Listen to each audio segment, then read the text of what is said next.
Saya tidak tahu berapa banyak lagi bukti yang dibutuhkan orang Barat untuk menyadari bahwa multikulturalisme sedang mengubah peradaban terbesar yang pernah dikenal umat manusia menjadi salah satu peradaban terburuk hanya dalam satu generasi.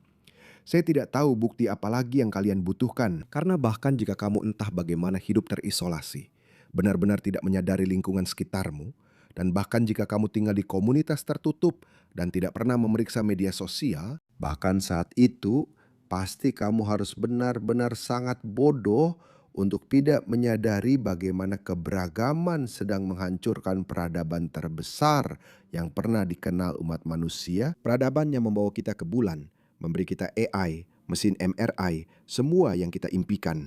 Segala sesuatu yang diimpikan manusia kuatlah diwujudkan hanya oleh satu peradaban. Ya, peradaban lain di masa lalu mungkin punya peran, tapi maaf, sebenarnya tahu tidak? Tidak, saya bahkan tidak perlu menyebut peradaban lain. Kita tidak perlu. Kita tidak perlu. Cukup sudah bersikap hati-hati hanya karena ini tidak enak secara politik atau merepotkan bagi orang lain atau dianggap kasar atau tidak sopan secara politik. Tidak, tidak. Peradaban Barat layak untuk dipertahankan, layak untuk diperjuangkan. Dan berani saya katakan, ini bahkan layak untuk kehilangan sisi kemanusiaan kita karena semakin lama kita membiarkan keberagaman ini menguatkan kita. Multikulturalisme memperkaya kita. Kita semua adalah orang yang sama, omong kosong. Semakin lama kita bermain-main dengan ide-ide omong kosong ini, semakin radikal kita harus bersikap ketika kita memutuskan bersama, ketika kita memutuskan bahwa sudah cukup. Saya tidak merekam video pada hari Sabtu dan Minggu. Kamu tahu, itu memberi saya sedikit waktu istirahat, supaya saya bisa bersantai, bermain dengan anak saya, memikirkan pandangan saya, mendengarkan orang lain, dan hanya mengamati. Oke, ya, saya sebenarnya mengamati hampir setiap hari apa yang terjadi di sekitar saya. Bukan hanya di media sosial, kalian tahu teman-teman.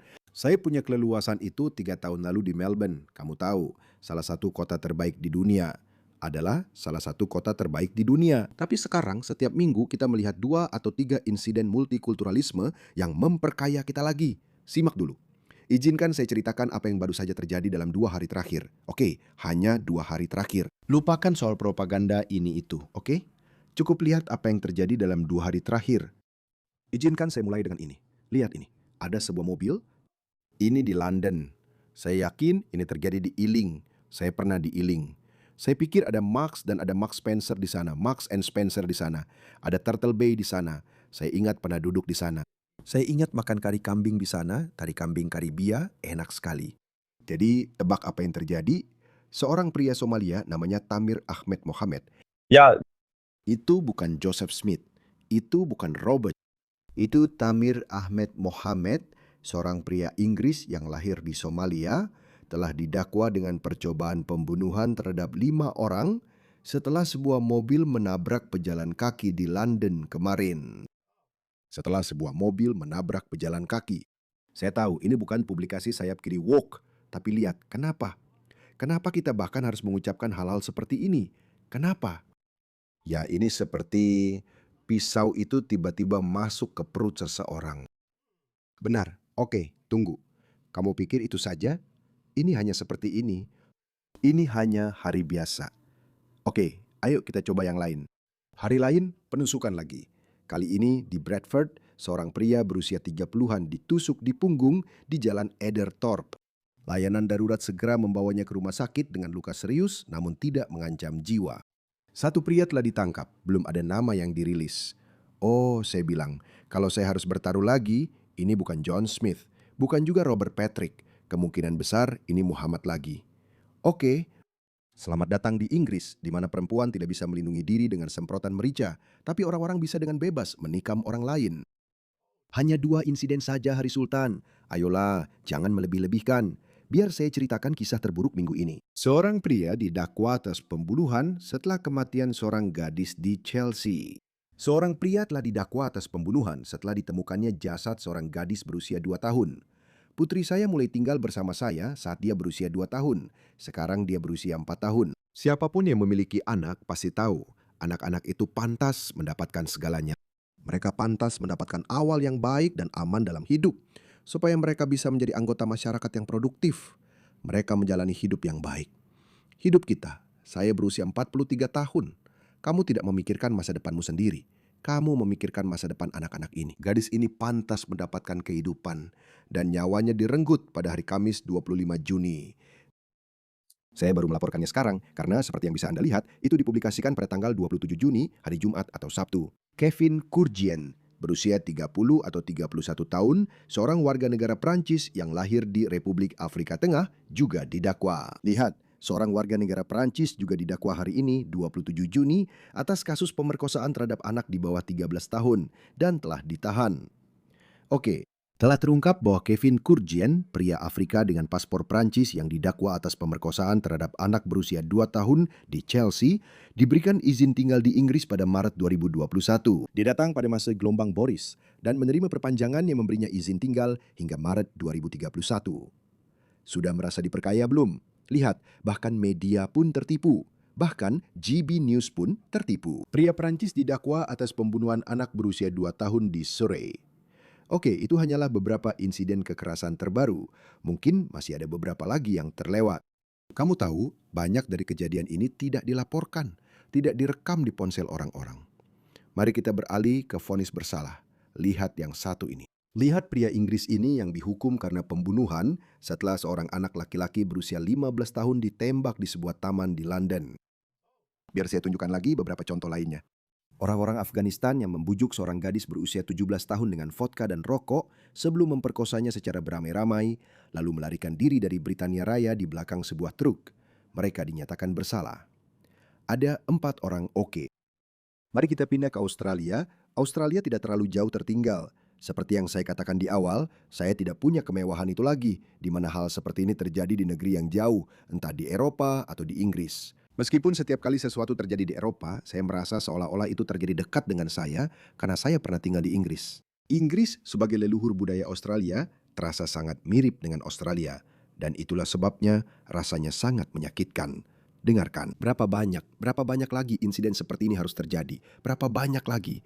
Dan mereka terus memanipulasi publik, mereka terus mengatakan kepada kita bahwa ini normal. Multikulturalisme ini memperkaya kita, lihatlah kekayaan ini. Mobil polisi yang menyamar telah mengepung sebuah SPBU di Truganina, mengakhiri aksi kejahatan selama 5 hari di wilayah barat Melbourne. 6 pelaku berusia antara 14 hingga 15 tahun. Saya tidak tahu ada apa dengan pinggiran barat. Barat Sydney itu kumuh dan barat Melbourne selalu kumuh. Tapi sekarang ini bahkan lebih buruk dari sebelumnya. Apapun yang lewati Footscray dan seterusnya itu benar-benar jelek. 22 orang telah didakwa dituduh melakukan serangkaian perampokan rumah. Tidak ada waktu untuk mengisi bahan bakar bagi tersangka ini. Mobil polisi tanpa tanda dengan cepat mengepung Hyundai curian di sebuah SPBU Ternate. Seorang detektif meraih pintu penumpang, tapi pengemudinya tidak berhenti. Dia Hampir saja, dia juga hampir berhasil lolos. menabrak 3 kendaraan polisi, putus asa untuk melarikan diri. Tapi dalam hitungan minit, dia dilumpuhkan. Pengemudi berusia 20 tahun itu diseret keluar dari mobil dan diborgol. Begitu juga Oi, lihat dia. Lihat pria Australia itu. penumpang mudanya. Polisi menyita benda yang tampaknya adalah pisau dan balaklava. Kelompok tersebut dituduh melakukan perampokan rumah yang mencekam saat penghuninya ada di dalam, di Lailo, Ternate dan Truganina. Korban-korban mereka adalah keluarga muda. Ini adalah keluarga Pakistan. Mereka telah mengambil kunci saya. Mereka telah mengambil dompet saya. Dan mereka telah menggunakannya di beberapa tempat. Selama beberapa jam berikutnya, rekening bank mereka terus dikuras. 3 rekening yang berbeda, saya kira totalnya diambil sekitar $1.000. Sangat trauma. Putri bungsu mereka sekarang menyimpan sebuah kotak di depan pintu untuk mencegah penyusup. Dia tidak ingin kamu tidur karena kamu tahu, dia ketakutan. Apakah kamu merasa aman di rumahmu? Tidak, aku tidak merasa aman. Tidak ada yang merasa aman. Tidak satu pun dari kami merasa aman di rumah kami. Aku bilang padamu, dulu kami tidak punya budaya memasang teralis di jendela. Kami memang tidak punya.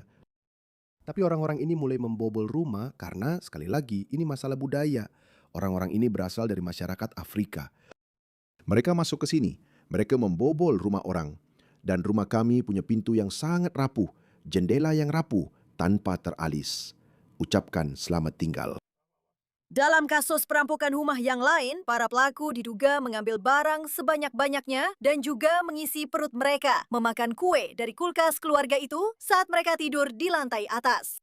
6 laki-laki berusia antara 14 hingga 22 tahun telah didakwa atas dugaan aksi kejahatan selama 5 hari tersebut. Setidaknya 3 dari mereka sudah bebas dengan jaminan. Mereka sudah bebas dengan jaminan. Jadi saya masih punya harapan besar pada polisi Victoria. Izinkan saya memberitahu Anda sesuatu. Jadi ini adalah polisi Victoria seperti yang Anda lihat. Ini benar-benar berbeda dari polisi metropolitan. Mereka itu brutal. Mereka menggunakan kekuatan yang cukup besar. Tapi kita punya hakim-hakim yang terbangun. Birokrasi kita, pegawai negeri. Karena kita punya pemerintahan partai buruh. Ingat kata-kata saya. Orang Australia, ingat baik-baik kata-kata saya. Karena saya sudah melihat itu terjadi di Inggris. Itu akan terjadi. Bukan akan terjadi, itu sudah terjadi di Australia. Lihat ini. Kalian tahu bagaimana polisi Inggris sudah dilemahkan. Scotland Yard, polisi metropolitan, dulu seperti itu. Saya tumbuh besar mendengar contoh-contoh mereka. Seperti inilah yang ingin kita tiru. Negara ini ingin seperti itu. Tapi kalian tahu apa yang terjadi sekarang? Jelas, New South Wales terdepan dalam budaya woke. Lihat ini.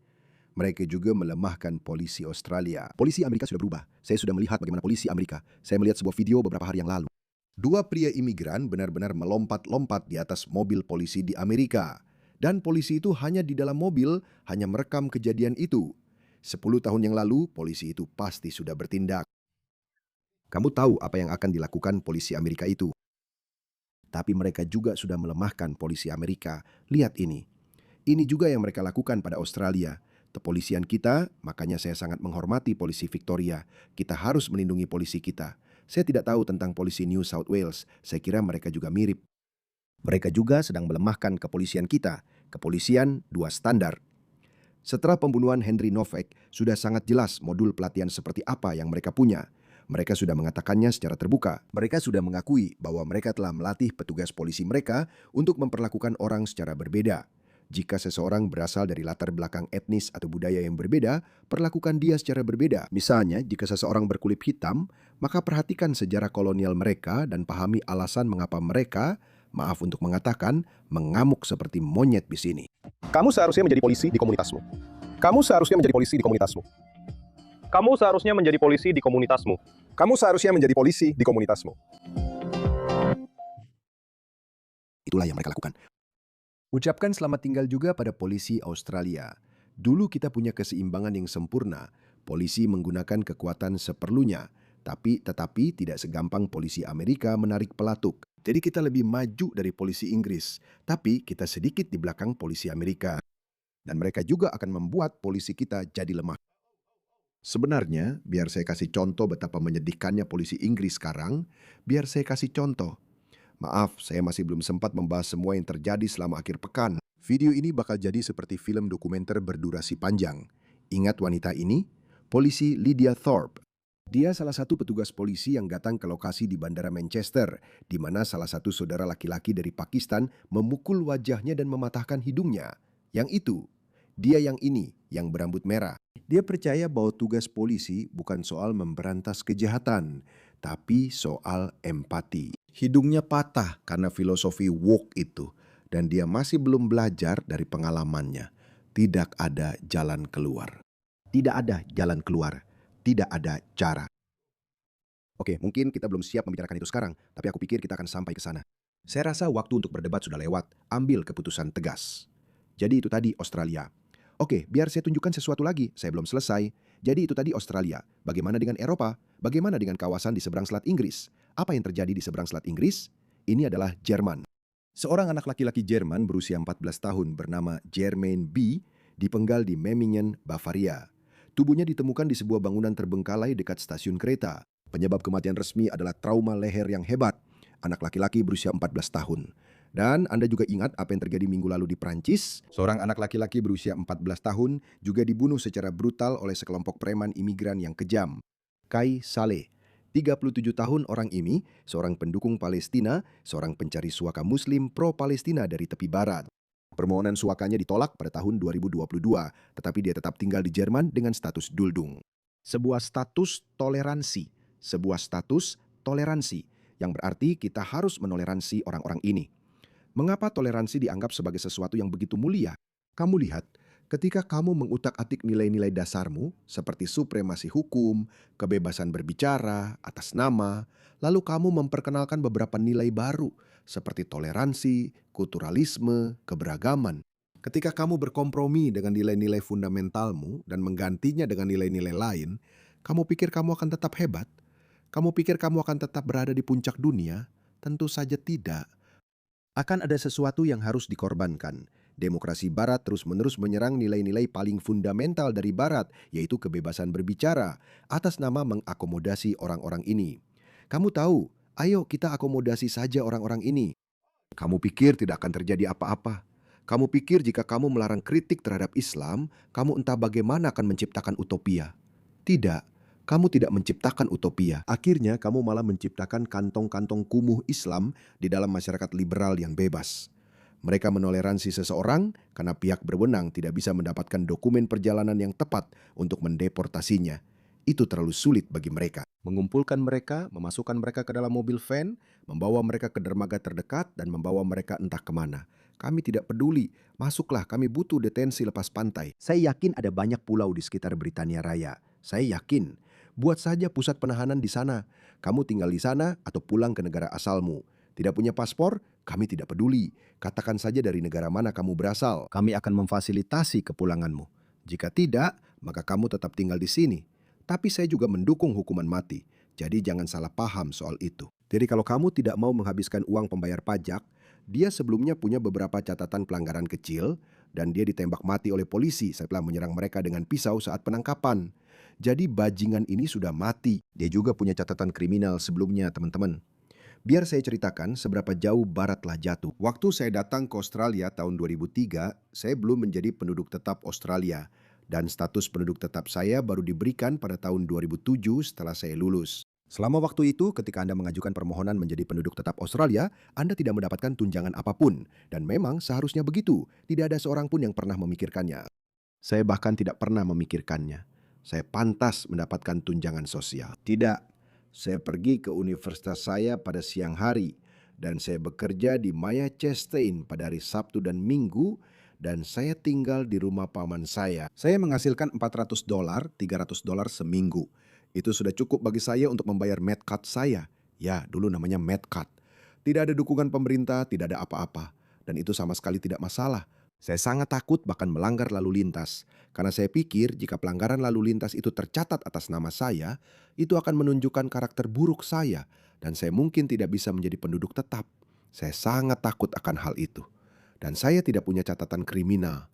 Sampai sekarang pun saya masih tidak punya catatan kriminal. Dan itulah pemahaman saya, itulah standar-standarnya. Tapi lihat standar sekarang, teman-teman. Kamu bisa saja punya vonis pidana ringan. Kamu tahu, kamu pernah memukul seseorang. Kamu pernah meraba seseorang. Kamu masih bisa tetap tinggal karena ditoleransi. Dan orang itu mungkin juga mendapatkan semacam bantuan sosial. Lihat ini, lihat ini. Ini terjadi di Britania Raya. Coba lihat ini. Coba lihat ini. Seorang migran yang bahkan tidak bisa berbicara bahasa Inggris dan membutuhkan seorang penerjemah diberikan kunci ke apartemen barunya yang dibiayai oleh pembayar pajak di Aberdeen, Skotlandia. Lihat ini. Dia sangat senang. Ya, ini kunci rumahmu. Sementara aku tidak bisa mendapatkan hipotek dengan gaji kecil seperti ini. Inilah generasi baru kita. Mereka benar-benar gila. Benar-benar sudah dicuci otak. Aku sangat senang. Terima kasih banyak. Senang bertemu denganmu. Oke, kalau kamu suka itu. Apakah dia baik atau tidak? Apakah dia akan melakukan kejahatan atau tidak? Ya, peluangnya memang tidak berpihak padanya. Tapi bahkan begitu, itu tidak masalah. Aku kenal orang-orang yang bekerja di program kesejahteraan sosial di Britania Raya. Mereka bilang perempuan-perempuan dari Pakistan, Bangladesh, atau Afghanistan ini seolah tidak ada habisnya yang diusir oleh suami-suami mereka. Dan mereka datang kepada kami dan kami memberikan mereka rumah di London, di pusat kota London di mana ada banyak orang. Kamu tahu berapa banyak orang miskin di sana? Orang yang miskin secara ekonomi bukan hanya karena kurangnya kesempatan, tapi juga karena mereka tidak punya keterampilan. Perempuan-perempuan ini tidak bisa melakukan apa-apa. Mereka bahkan tidak bisa berbicara bahasa Inggris. Apa yang akan dia lakukan? Apakah dia seorang dokter atau insinyur? Apa yang akan dia lakukan? Dia bahkan tidak akan bisa bekerja sebagai buruh. Kenapa kamu harus melakukannya? Kenapa kamu harus bekerja sebagai buruh kalau kamu bisa melakukan ini saja? Kamu bisa mendapatkan tempat tinggal gratis. Kamu tahu berapa banyak orang di luar sana? Berapa banyak orang miskin yang secara ekonomi tidak produktif di negara dunia ketiga? Lebih dari 1 miliar orang di Afrika, Pakistan, Bangladesh. 1 miliar orang. Kamu bisa membawa mereka semua masuk.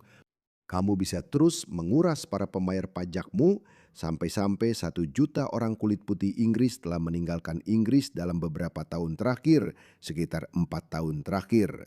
Ya, hampir 1 miliar orang, 992 ribu warga negara Inggris telah meninggalkan Inggris dalam 5 tahun terakhir. Ya, sebagian besar dari mereka bukanlah orang Somalia atau Afghanistan atau ya kamu tahu, orang-orang dunia ketiga ini. Bukan. Sebagian besar dari mereka adalah orang Inggris tradisional dengan penghasilan tinggi, pembayar pajak dengan penghasilan tinggi. Dan mereka diserang dengan pisau, anak-anak mereka dibunuh, anak-anak perempuan diperkosa, dan mereka memilih pergi. Kamu bisa terus mendatangkan jutaan orang yang buta ekonomi itu, dan mereka bahkan merusak pedesaan Inggris. Ini benar-benar membuat hatiku hancur. Ini benar-benar membuat hatiku hancur. Inilah pedesaan Inggris yang terkenal dan indah itu. Dipenuhi oleh wanita berhijab, bercadar, dan orang-orang dari negara dunia ketiga. Ini bukan serangan terhadap individu-individu ini. Mereka hanya mencari kehidupan yang lebih baik. Mereka akan datang, dan jika utopia komunis tunjangan sosialmu memberi mereka uang gratis, mereka akan menerimanya. Lihat, jika saya datang ke Inggris, maksud saya, jika saya datang ke Australia yang mirip dengan Inggris saat ini, saya juga akan mengambil uang itu. Siapa yang menolak uang? Tidak ada yang menolak. Kamu tidak bisa menyalahkan orang-orang ini. Kamu hanya bisa menyalahkan masyarakatmu sendiri, komunitasmu sendiri, dan para politisimu sendiri karena melakukan ini. Ini tidak berkelanjutan. Lihat ini. Ini yang mereka katakan. Jadi ini adalah Masjid Green Lane, benar? Ya. Oke, jadi di masjid ini saya menonton sebuah klip seorang imam yang mengajarkan para pria bagaimana melempari istri mereka dengan batu.